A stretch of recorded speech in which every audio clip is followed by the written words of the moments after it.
Okay, continuing on with polynomial division.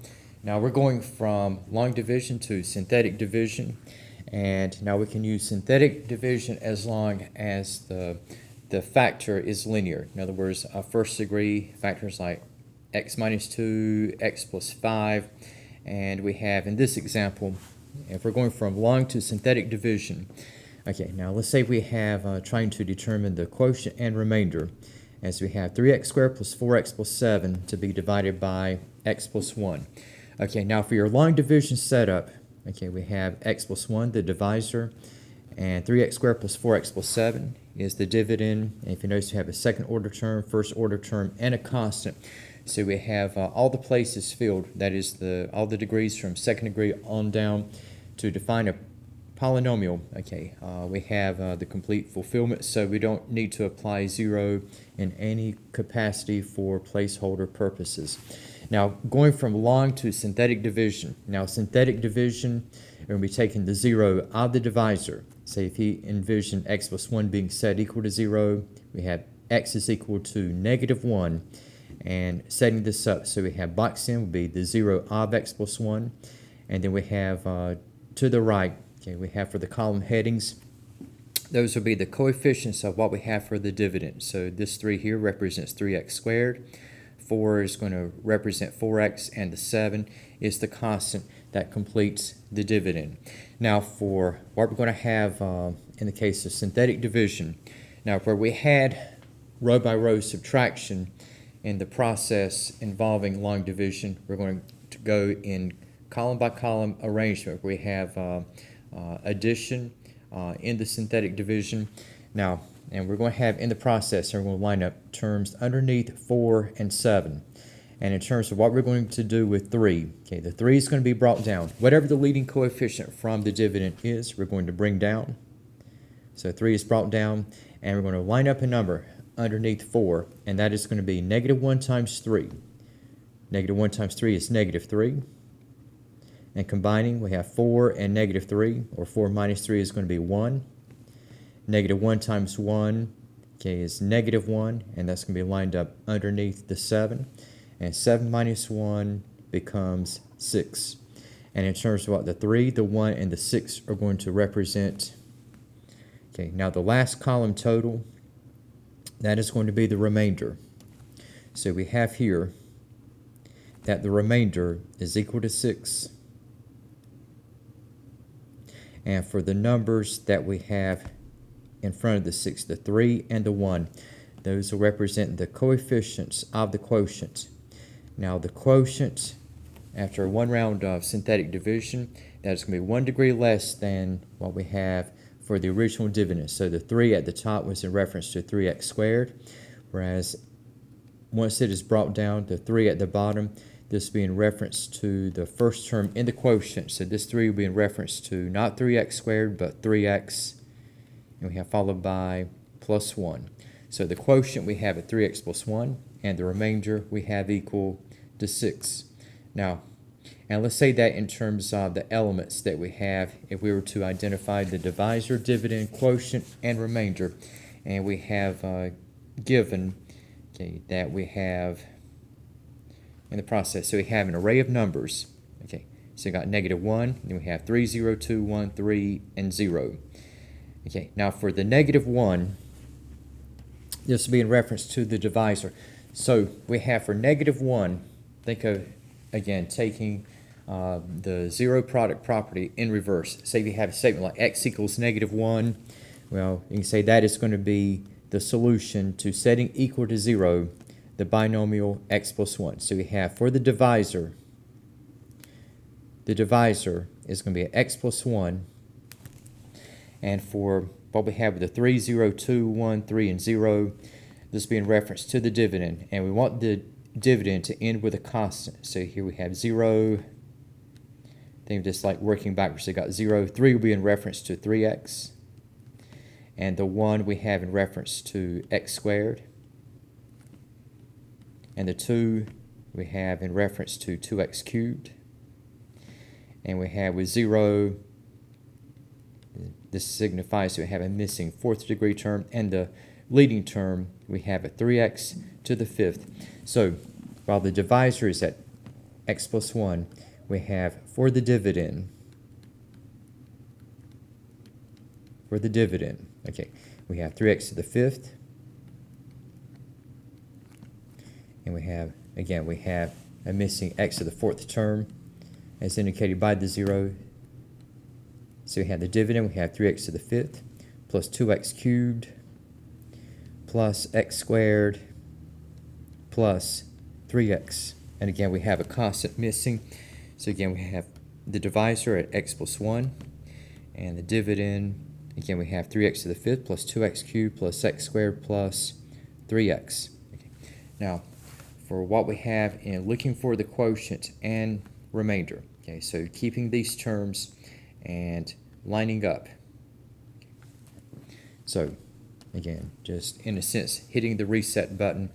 Okay, so again, -1 is in reference to x plus 1, and the numbers to the right we have in reference to the dividend. And so beginning the process of synthetic division. So 3 is at the front. This will be brought down. -1 times 3, we have -3. 0 minus 3 is -3. -1 times -3 is going to be +3. 2 plus 3 is 5. -1 times 5 is -5. 1 minus 5 is -4. -1 times -4 is +4. 3 plus 4 is 7. -1 times 7 is -7. 0 minus 7 is -7. So for what we have in the end result, okay, is that for the last number, or the last column total, okay, so we had the remainder is equal to -7.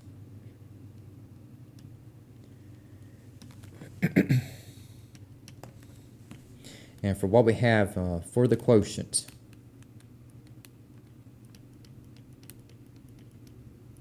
again, the 3 above was in reference to x to the 5th, but after the round of synthetic division, okay, the leading 3 will be in reference to 3x to the 4th. Then we have followed by -3x cubed. And we have plus 5x squared. And we have minus 4x. And then we have for the last term of the quotient, we have plus 7. All right. Now, just a quick run through for using synthetic division. Okay, if we have 3x to the 4th plus 2x plus 5 divided by x minus 2. Okay, now your line division setup, you're taking x minus 2 into 3x to the 4th. And again, you have missing cube and square terms. So use zeros for placeholders, and we have plus 2x plus 5. Now for synthetic division, again, so if you were to set x minus 2 equal to 0, and we have the 0, we have x equal to 2. And we have with synthetic division,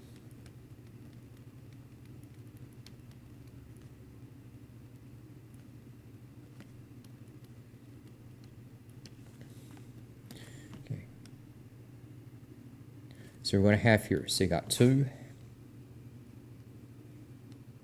and we have 3x to the 4th.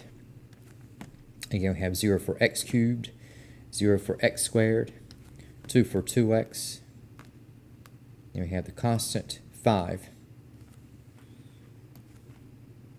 And there's another example we'll be working into, and we'll get to that in just a moment.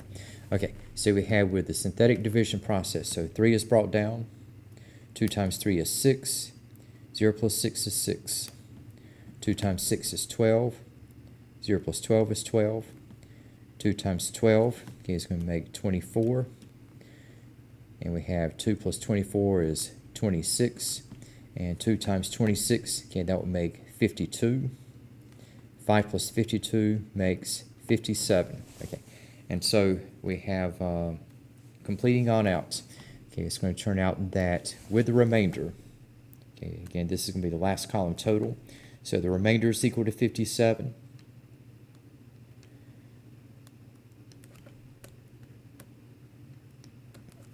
As for the quotient,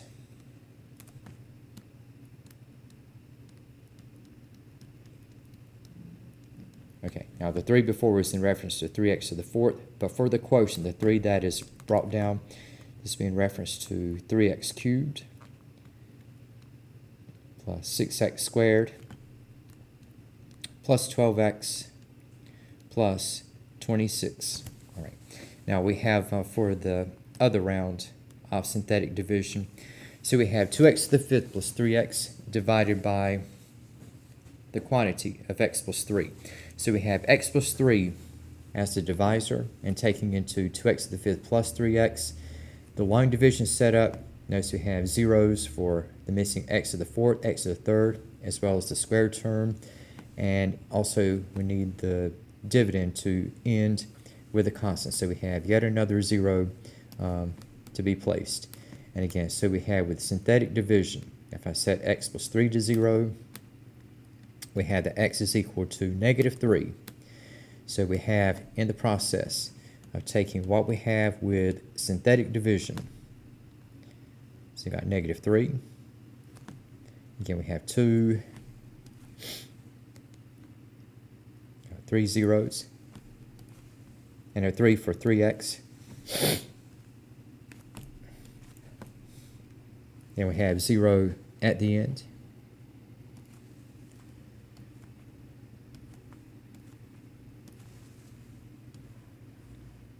All right, so running through the process once again. Okay, so we have 2 is brought down. -3 times 2 is -6. 0 minus 6 is -6. -3 times -6 is going to be positive 18. 0 plus 18 is 18. -3 times 18 is -54.